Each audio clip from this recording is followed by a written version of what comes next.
That's a lot of people, which leads us right into the next question. We're trying to promote tourism for each county, so what's the hot spots here in Trigg County, as if we already don't know? Well, of course, one is Lake Barkley Park. We're very, very proud of the park system in Trigg County. All right. Are there any other lakes, or are there resorts? Basically, it's Lake Barkley that offers the fishing and boating and water sports, and of course Lake Barkley being a state resort park where you can come and stay in very comfortable surroundings, and I think they've just been classed this year as a 4A by the Automobile Association, 4A rating, so we're very proud of that also. Are there tourism centers available to people coming through your city? Yes, we have two. One near I-24, and we have a little log cabin downtown Cadiz that we think is a very attractive place, and we have a number of people that come on through Cadiz to visit the downtown center. Trigg County was the 66th farm in 1820 out of Caldwell and Christian counties. In December 1821, an act was passed by the General Assembly authorizing the citizens of Trigg County to fix upon a place for the permanent seat of justice, the same to be decided by ballot. At the March term of the court in 1822, an election was ordered for the purpose of deciding the matter. And George Street, Richard Dawson, and Beeman Fowler were appointed judges, and William Cannon as clerk. The places competing for the honor were Cadiz, Boyd's Landing, now called Canton, Warrington, and Center. The election was held in Cadiz on March 6, 1822, and Cadiz won by 91 votes. The first courthouse was built in 1822 by William Patterson at a cost of $1,575. 3 years later, an addition was made costing $384. A new brick one was built in 1831 by David Lipscomb for $2,445 and used until 1842 when need arose for a larger one. A new courthouse was built in 1843 and was burned during the Civil War. The fourth courthouse was built in 1865 by Poole and Boyd for $1,950. It was remodeled in 1881 and destroyed by fire January the 13th, 1892. The fifth courthouse was built in 1895 by Forbes Company for $12,800. and $1,000 was spent on the furnishings. This building burned November the 29th, 1920. The sixth and present courthouse was built in 1922 and can be seen in the background. The present courthouse, which is now shown, was occupied in January 1923 and is a proud structure for the citizens of Trigg County. Morganfield, the county seat of Union County. Union County population 17,780. Area square miles 341. Rank 51st. Union County is located in the 1st Congressional District. We're standing here with Peyton Heddy. Mr. Heddy, can you tell us a little bit about the history of this courthouse? The original courthouse was built in January of 1818 at a cost of $2,800. It was remodeled again in 1871 at a cost of $68,071. Since then, it's been remodeled a few times since. What I mean by exterior small minor item. This is original. It looks original like it did in 1878. How did the county seat get its name, Morganfield? Well, no one really knows that. Union County was part of Henderson County until January the 15th, 1811. And a lot of people think that it was because of the friendliness between the two counties that caused it to be divided. Then, too, the War of 1812 was beginning, and each county was to furnish 300 troops. That meant we had 300 more troops for the War of 1812 by establishing the county then. What about the name Union County? How did it get its name? Like I say, the unanimity between Henderson and Union County, it was just divided on friendly terms, and they just called it Union. So the only explanation I can give you. What do you do here in Morganfield and Union County? Oh, I worked the post office all my life. And then I was at Camp Breckenridge during the war. We had an Army camp here during the war. If a tourist was traveling through Union County, what would he like to see in this area, both of historical significance and/or recreation-wise? Well, of course, this is the only place that Lincoln made his talk. General Morgan Springs is still down by the courthouse. We have a job corps here that was once the Army camp. We have the largest belt line in the world. And if you love agriculture, it's the first county in soybeans, corn, purebred stock, oil. It's number one and more tillable land than any county in the state of Kentucky. Of course, the Job Corps is out there, which is the largest in the nation. You'd want to tour it. And then with Cleveland Hills section, and it's just, and we have mounds down on the Ohio River built by the mound builders. This was quite an Indian territory back in its day. Is there any other historical facts that you'd like to impart to us about Union County and our Morganfield? Well, of course, part about Lincoln, the mounds, a battle was fought in Union County. It skirmished during the Civil War. One of them killed was a brother to Tom Henry, who rode with Quantrell during the Civil War.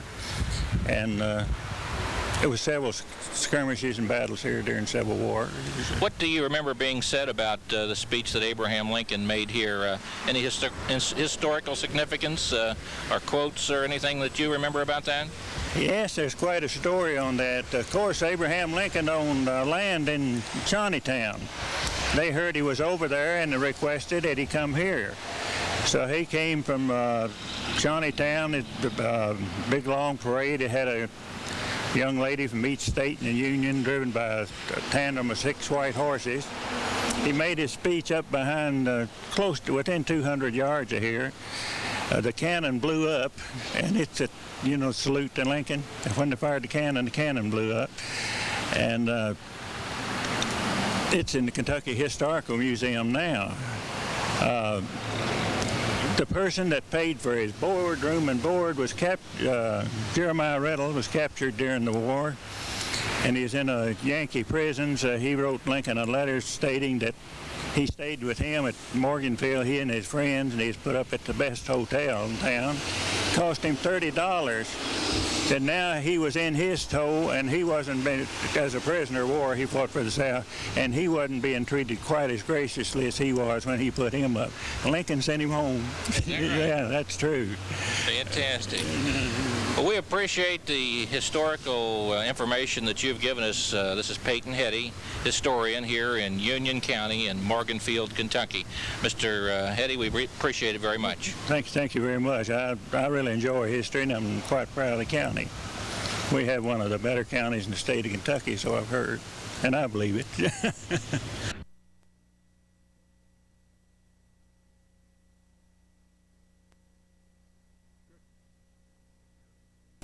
Dixon, the county seat of Webster County. Webster County population, 14,869. Area square miles,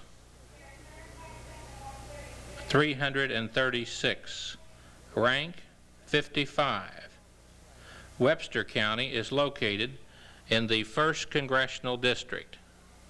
We are located in the town of Dixon, Kentucky, which is in Webster County, and behind us we have the Webster County Courthouse. I'm going to ask everyone to introduce themselves.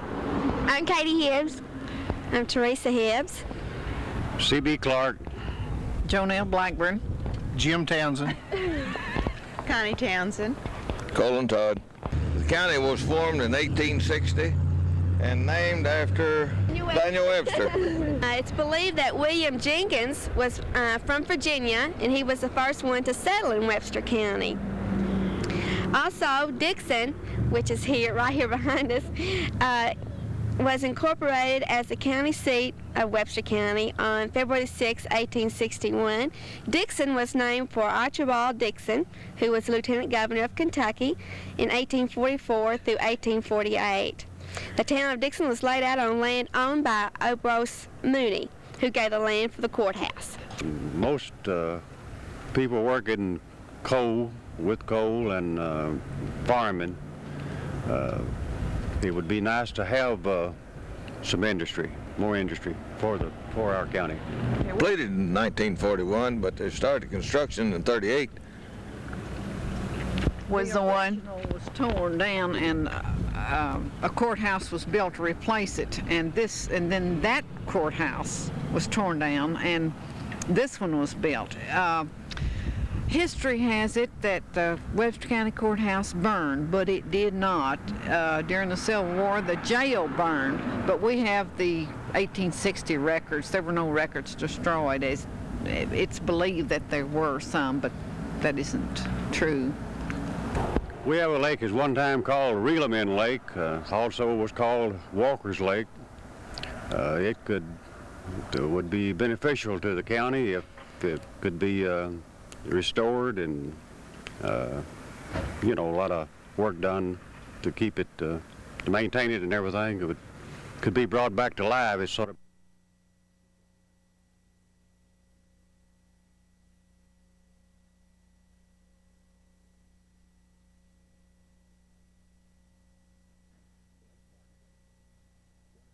Lake Barkley, one of Kentucky's most beautiful tourism attractions, where they hold the Boots Randolph golf tournament, excellent bass fishing, and yes, swimming.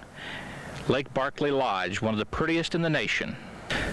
Today we're at the Lake Barkley State Park in Trigg County on the Boots Randolph golf course.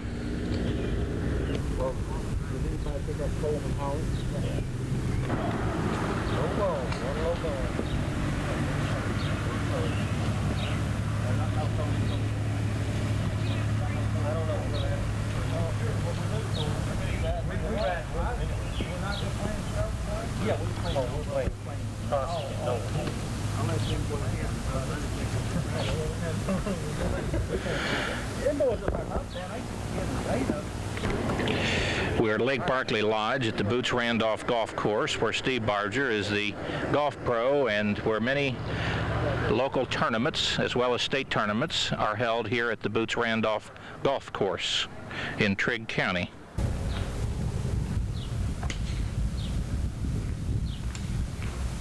My name's Ed Rezak. I own Shawnee Bay Resort on Kentucky Lake.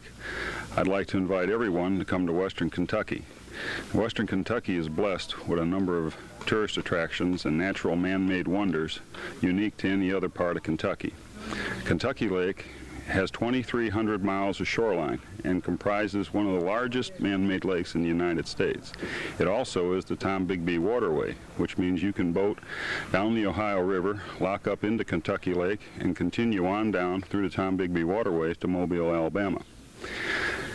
Lake Barkley is connected to Kentucky Lake by a man-made canal. It wanders back up through Nashville and goes all the way up into the mountains. We are fortunate indeed to have these two natural wonders down into our area. There are tremendous man-made attractions and natural attractions, as I mentioned. Kentucky has the land between the lakes, 175,000 acres set aside by the federal government as a natural and man-made preservation and conservation area for the enjoyment of the residents of the United States. Here we have the beautiful Lake Barkley Lodge in Trigg County, Kentucky, on Lake Barkley. I would like to thank the many people who helped make these historic tapes possible. Historians, elected officials, businesses, Store Cable with their equipment, the many other studios across the state, local newspapers, daily newspapers that helped us in this effort. In particular, Miss June Guyman, who traveled some 42,000 miles across the Commonwealth of Kentucky with me, filming these historic tapes. Now we'd like for you to enjoy the history of Kentucky, county by county, as we enjoyed making the history come true for you. Oh, Kentucky, Kentucky County, a place to work and play. Oh, Kentucky, Kentucky County, a place I want to stay. Its far north gate and southern trails came Walker, Boone, and Kenton too. Kentucky, she is calling, a place of history. Oh, Kentucky, Kentucky County, a place to work and play.